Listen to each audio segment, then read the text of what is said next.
abebembezi ba division bakwatanise na meya nibagera ngo mutaka kumiya ushirinje bitano buri kuyora kasasiro nchibanyiga munonga okusinga bashashora hagati y'enkumi 2 n'enkumi 5 buri kwezi. Itwe nkaba kansarazi mu kanso yitu tukemera twa levinga twateka ushirinje bitano pasaka kandi twagira ngo watine garbage tshonga tutorakwiho ki umushoro konka administration yo kuyashire without our knowledge yateka ho rates is very high tukuranga exploiting umuntu waburijo. So when my take about it no kugira ngo to charging shirinje bitano umuntu ine kasasu abantu abo kwende cyabo abamwe barabatendarazi bokora bo kwenyuma bari kushara mungu bahatashoroza shinje bitano abamwe 15 abamwe umutwaro abamwe emitwaro 15 tureba ngweze sente tuzaratuyambe aha division nabakuze twara bunka abantu amazima twasinje shinje bitano twasinje eje shawo turi tugamba cyaka saso Mr. Speaker kiri yumsa kweboha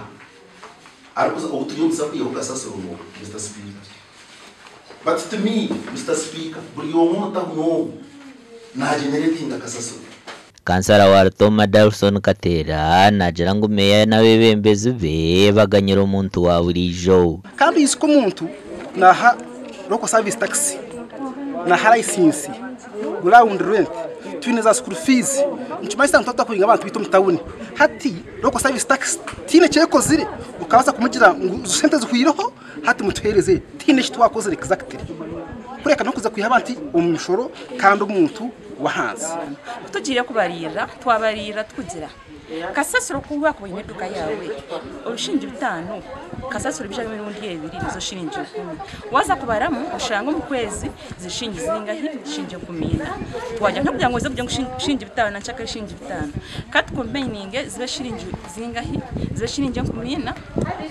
kwezi. Speaker wa division Edge Wilson Kafero nagira ngo kansone yenda ko barabenyuma kwinguzo umuntu wo kuyora kasasiro atarabere mu mateka MOU basayiningirana no bagisayiningira nawe umbucwe kwetokwe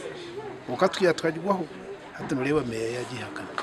yagihakana yajya ngo itakujimanya konkereho figazi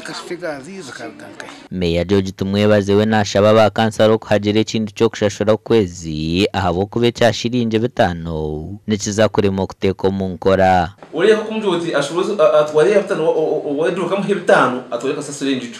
kashero hari mu rwuto ne kwihambo nebe yiyo hatwashangu system yo yitege apurikeho